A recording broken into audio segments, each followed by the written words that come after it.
Kami sangat mencintai Rasulullah, kami mencintai Rasulullah, tapi ada kawan-kawan kami yang terpengaruh dengan viralnya masalah nasab Balawi. Abuya, kami minta petunjuk Abuya, walaupun fitnah terhadap habaib Balawi, doakan kawan-kawan kami menjauhi habaib karena terbaru fitnah tersebut. Sederhana sebetulnya, makanya perdebatan yang panjang itu bagi kami adalah unik. Ngapain harus macam itu? Karena bagi saya itu enteng, tidak ada permasalahan. Kenapa? Apa yang direbutkan? Apa yang dipermasalahkan? Sudah jelas, ini sudah jelas. Dari dua belah pihak kami sampaikan, diam, sudah selesai, jangan dibahas. Umat jadi bingung. Dan saya tidak mengerti apakah omongan kami nanti dibilang, terserah Anda mau bilang saya tidak mengerti dan sebagainya.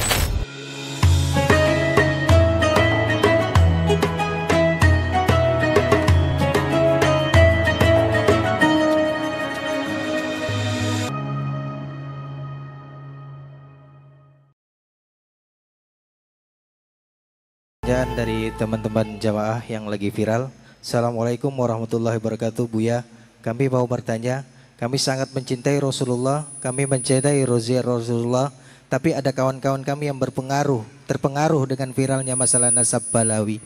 Abuya, kami minta petunjuk Abuya buat hati kami lebih mencintai zuriat Rasulullah walaupun fitnah terhadap habaib Balawi. Doakan kawan-kawan kami menjauhi habaib karena terbaru fitnah tersebut.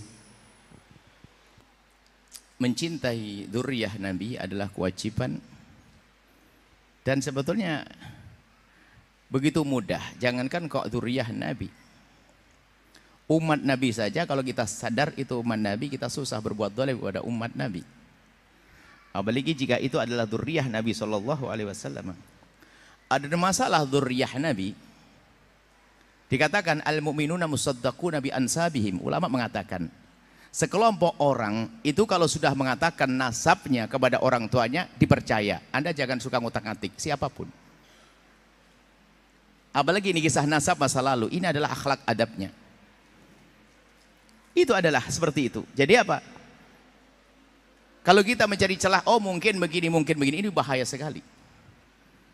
Bahkan dikatakan, para imam mengatakan kalau ada sekelompok orang Anda mendengar, mengetahui dari keluarganya mengatakan bahasanya dia punya nasab pada Rasulullah, cukup Anda percayai. Selesai. Dan itu tidak harus sampai derajat 100%. Karena 100% itu gimana sih mempercayai nasab 100%? Kecuali Anda lihat waktu hubungan suami istrinya, waktu kelahirannya. Semua orang kalau bicara tentang mungkin, na'udzubillah, itu bahaya sekali. Mungkin dia istrinya keluar sama laki-laki lain. Mungkin na'udzubillah. Bahaya orang taati nasab itu. Ini secara umum segala nasab, kalau satu kelompok yang menisbatkan bahasanya dia punya nasab kepada orang tertentu, Anda tidak berhak untuk otak-atik. Ini siapapun nasab ke siapapun, apalagi kepada baginda Nabi SAW. Kalau sudah nasab di atas, gak ada istilahnya 100%, makna 100%. Apa sih makna 100%?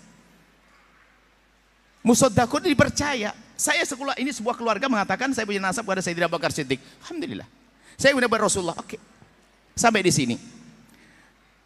Adapun terjadinya perdebatan, wallah alam saya tidak ingin masuk ke dalamnya, sebab karena namanya berdebatan itu biasanya yang tulus-tulus, yang nggak tulus, wallah alam saya tidak ikut ke sana. Yang jelas kami ini rambu-rambu, ini dimanapun, kalau Anda pergi ke negeri manapun,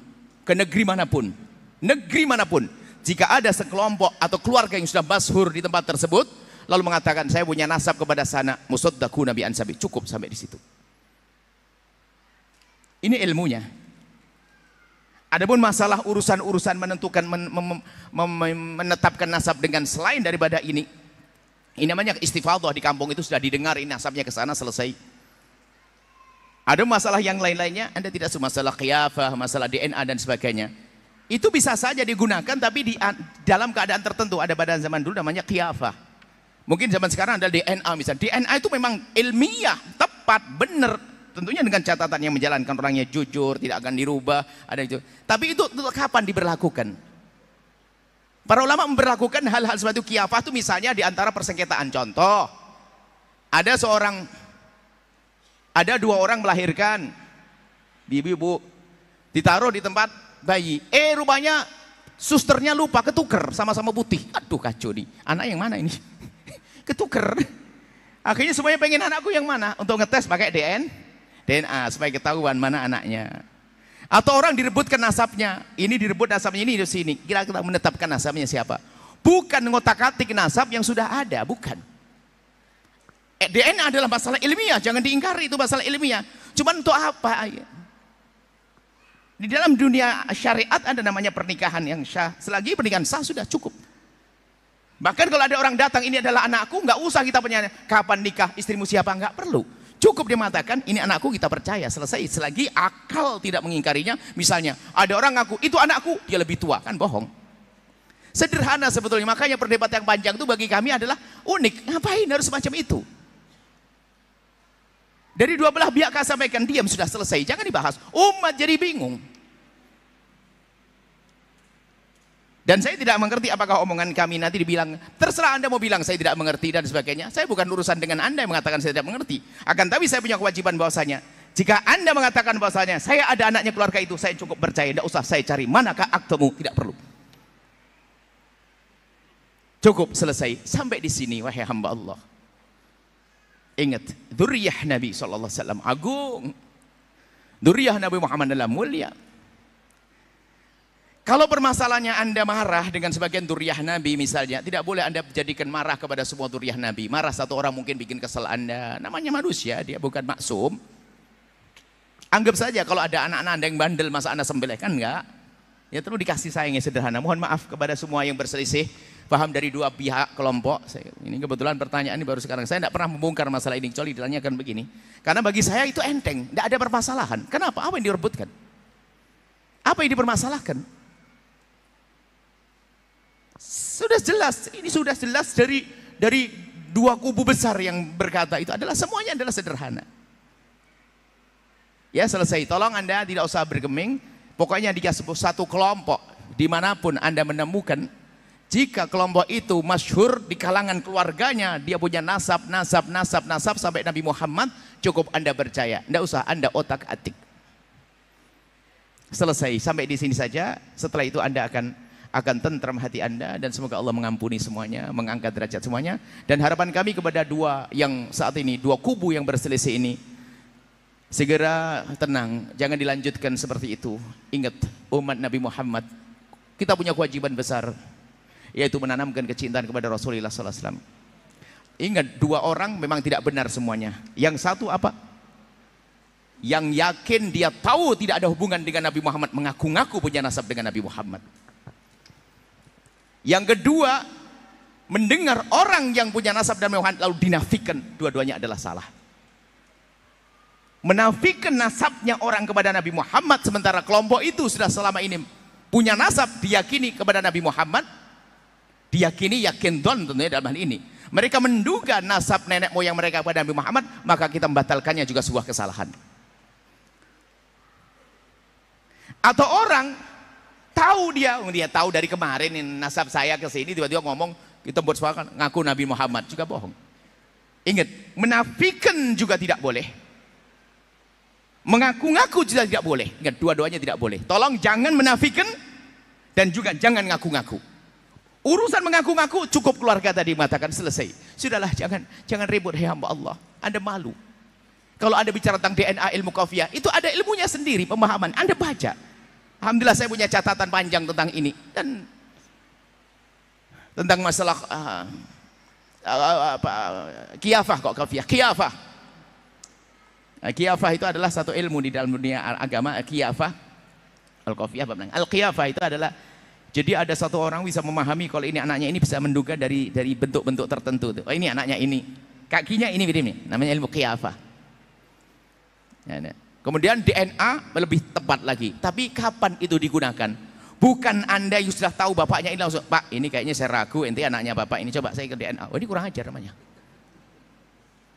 Bagi orang yang bingung, ini ada anak berebutan, bapak dengan bapak rebutan. Sampai disebutkan para ulama, jika ada dua orang merebutkan satu anak, jika masih bisa dikumpulkan, bisa dikumpulkan.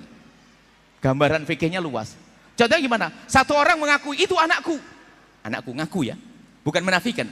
Yang satu orang itu mengaku itu anakku, kalau bisa dikumpulkan, dikumpulkan. Bagaimana dikumpulkan? Yang satu seorang bapak mengatakan itu anakku, yang satu seorang ibu mengatakan itu anakku, langsung katakan, oh mungkin dulu pernah nikah. Selesai. Kan gampang ilmunya. Kalau ini bapak ngaku anaknya, baru nanti kiyafah itu diterapkan. Ilmu kiyafah. Ilmu DNA tadi diterapkan, baru dites DNA mana yang cocok. Urusan ini ya hamba Allah. Jadi tolonglah ya jangan Masya Allah, saya sedih. Makanya kami tidak terlalu masuk dalam hal ini. Menafikan nasab yang selama ini diduga adalah benar adalah juga berbahaya. Mengaku-ngaku nggak punya nasab, ngaku-ngaku nasab, maka adalah juga dosa sama-sama. Ayo. Tolong yang pernah ngaku-ngaku nasab sementara tidak punya nasab, Anda sadar? Lah kalau dia, saya selama dari bapak moyang saya mengakunya kok. Lah ini seperti yang diributkan. Ya sudah, kenapa kita menafikannya? Ada sebuah keluarga mengatakan saya punya nasab, Anda jangan menafikan. Coba indah, jika ilmu ini dipakai, percayalah nggak akan ada keributan selama ini. Ilmu ini kalau dipakai, tidak ada dua keributan kubu-kubu ini. Setelah hamba Allah. Ilmu itu jelas. Nggak perlu menimpakan nasabah dan saya. Nasabah itu menulis nasab bukan dalam hal-hal semacam ini. Nasabah sesuai dengan kemampuan mereka menjangkau tentang siapa tokoh-tokoh yang bisa ditulis dan seterusnya. Tapi dalam hal menentukan nasab sudah sangat sederhana. Semua orang dipercaya tentang nasabnya selama ini diakuinya. Selesai.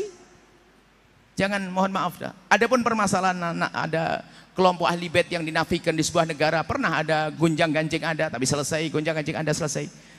Yang perlu kami hadirkan di sini, hei hamba Allah, ini penutup, tolong panjang saya jawabnya. Sudahlah, berhentilah Anda merebutkan itu semuanya. Merebutkan selagi sebuah keluarga mengatakan dirinya keluarga besar, bukan 1-2 orang. 1-2 orang bisa diragukan. Ini keluarga banyak di sini nih. Mengatakan bahasanya dia punya nasab kepada baginda Nabi, sudah selesai. Anda prasangka baik kepada ini semuanya, kemudian damai setelah itu. Indah. Wallahu a'lam bishawab.